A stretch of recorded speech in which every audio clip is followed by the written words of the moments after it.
Senator शहरी रहमान साहब हमारे साथ मौजूद हैं। शहरी साहब शुक्रिया आपने होल्ड सबसे किया। पहले तो आपसे ये भी पूछना चाहते हैं आपके तासुरात, क्योंकि बड़े गहरी ताल्लुक है पाकिस्तान और ईरान का, ख़ासतौर पे ईरान के सदर का बड़ा ही रीसेंट पाकिस्तानियों की मेमोरी में उनका ये दौरा बड़ा ही सक्सेसफुल रहा, क्योंकि वो ना सिर्फ दारुल हुकूमत इस्लामाबाद आए, वो लाहौर, कराची बड़ा एक्सटेंसिवली उन्होंने विज़िट किया। इसलिए वो ज़रा पाकिस्तानियों के दिलों में रच बस गए कि बहुत ही रीसेंट हमारे पास आए थे। क्या तासुरात हैं आपके इस ट्रेजिक न्यूज़ पे?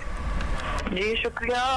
मैं बहुत ही, मैं समझती हूँ शौक और गम और एक शौक की कैफियत में सब हैं, और सोमवार तो जाहिर है पूरा पाकिस्तान होगा जब ये इनको खबर पहुंचेगी, और आपके तबस्सुत से और दूसरे ज़राए ब्लाग से अब कॉन्फर्मेशन आ गई है कि कोई नहीं बचा उस सान्हे में। लेकिन आपने जो मुझसे पूछा कि वो कितना उन्होंने एक्सटेंसिवली कितना यहाँ लोगों से मिले, तो मुलाकातें हम सबसे हुई थी जी, और एक बिल्कुल उनकी इंकिसारी और उनका जो पाकिस्तानियों की तरफ रवैया था, बहुत आउटरीच भी उन्होंने की।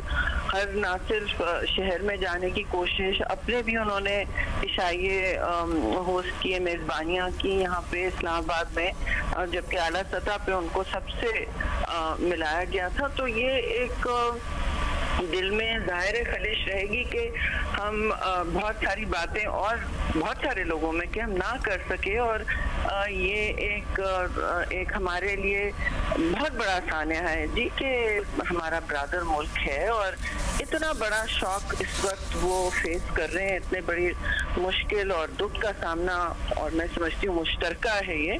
इस दुख में हमें बिल्कुल ना सिर्फ यकजहती मुश्किल घड़ी में यह चाहिए, लेकिन दुख बांटने का भी उनको पैगाम जरूर देना चाहिए कि हम उनके साथ इस मुश्किल घड़ी में उनके दुख के इस वक्त शरीक हैं जी। तो मैं समझती हूँ हर सतह पे, ये तो मैं अपने लिए बात कर रही हूँ, पर मैं तो आई एम कॉन्फिडेंट जी कि सारे मुल्क में यही एक सोच होगी, चाहे वो आला सतह पे हो या आम शहरी की हो। तो तेहरान और ईरान के साथ ताल्लुकात तो देरीना है, आपको भी पता है, आप सबको मालूम है।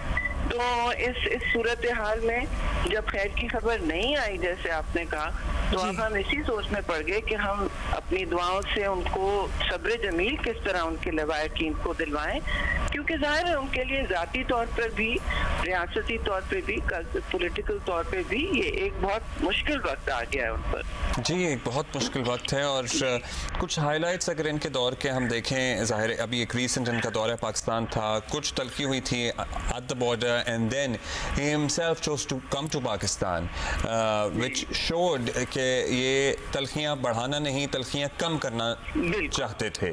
and then सऊदी अरेबिया के साथ जो ब्रेक थ्रू हुआ और सफारती ताल्लुकात बहाल हुए, कुछ इस बारे में अगर आप कहना चाहें तो। जी मैं समझती हूँ बहुत इनकी दूरदर्श सोच थी, मतलब दूरदर्श असरात थे इनकी स्ट्रेटेजिक भी और जियो पोलिटिकल सोच की, कि वो जो एक रिवायती ढांचे में अगर खिता फ्रीज होने लगा था और रच बस गई थी कुछ किस किस्म की सोच, नेगेटिव सोच न, उसकी वो आई थिंक नफी करके आगे बढ़ना चाहते थे और तारीख को एक नए मोड़ पे लाना चाहते थे। ईरान के लिए इस वक्त वो मैं समझती हूँ आगे की सोच जो रख रहे थे उससे बड़े फायदे होते, और मैं समझती हूँ खिते में भी एक फर्क इस्तेकाम की एक फजा पैदा होती।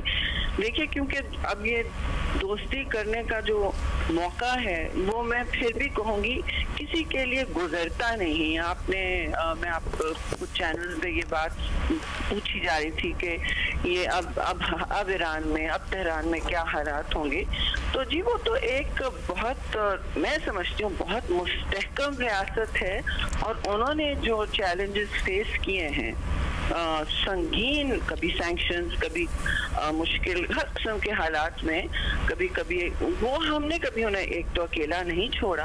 और दूसरा ये कि देखिए ईरान ने जैसा भी अपनी जो सोच उनकी है, अपनी जो उनका नजरियाती एक आइडेंटिटी और तशख्खुस बना हुआ है उस पर ही डट के कायम रहे। तो ये एक आउटस्टैंडिंग सी बात है ईरान के बारे में कि उन्होंने कभी अपनी नेशनलिज्म को एक साइड पर नहीं रखा, और इसलिए मैं समझती हूँ कि उनके इंस्टीट्यूशनल और सियासी मैकेनिज्म हैं इतने मुस्तहकम कि वो पॉलिटिकल स्टेबलाइजेशन तक पहुँच पाएंगे। यकीनन शहरी साहबा बड़ी वो स्ट्रॉन्ग पर्सनैलिटी भी थे, और उनकी पॉलिसीज भी अगर इन रिसेंट टाइम्स देखी जाए, सऊदी अरब से हाथ मिलाना, पाकिस्तान का दौरा करना, और अगर हम बिल्कुल ही अभी पिछले महीने की बात कर लें तो ये इजराइल का जो वॉर ऑन फ़लस्तीनियों में तेहरान का जो रोल था, जहां उन्होंने मिसाइल्स और रॉकेट्स लॉन्च किए जो कि शायद कोई और मुस्लिम मुल्क ने इस तरह रिस्पॉन्ड नहीं किया। ऐसे शख्स के ये फैसले लेना और फिर उनका इस तरह इतनी ट्रेजेडी में ख़त्म हो जाना, ये मुस्लिम ममालिक के लिए उसका क्या इम्पैक्ट होगा?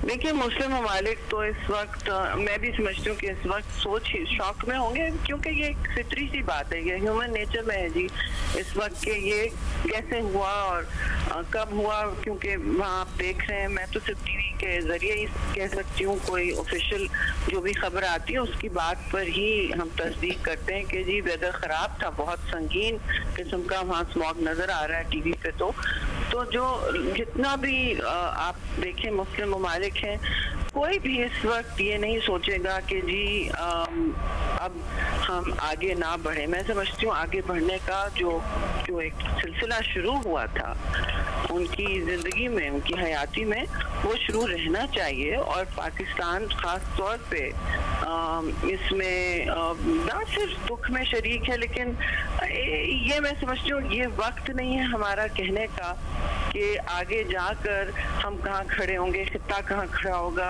और उनकी जो पॉलिसीज थी वो आगे जा सकेंगी, नए नायब सदर ले जा सकेंगे, इलेक्शंस के बाद होगा या नहीं। मैं समझती हूँ इसके बहुत मौके होंगे। आप डेवलपमेंट्स को थोड़ा क्लियर होने दें, right. और फिर हम जिम्मेदारी से कोई एनालिसिस कर सकेंगे कि क्या इसके दूरस्थ असरात होंगे। लेकिन उम्मीद तो यही है जी कि फिर ये मैं कहूँगी कि ईरान का बहुत मुस्तहकम रियासती ढांचा है, उनका सियासी सिस्टम भी काफ़ी डेवलप्ड है। तो इस वक्त उनकी तरफ से कोई लंबा चौड़ा चेंज जो है इंडिकेटेड नहीं है, लेकिन जाहिर है इट्स टू अर्ली टू से। ऑलराइट, ज़ाहिर है, और ये बातें करने के लिए मौके और भी आएंगे सर्टनली। अभी तो ज़ाहिर है it is a tragedy, it is a recent tragedy. शुक्रिया आपका शहरी रहमान साहिबा। बट यस, ये बात भी हकीकत पर मबनी है कि बहुत कोई ड्रास्टिक तब्दीली नहीं आने वाली इन द पॉलिटिकल सिनेरियो।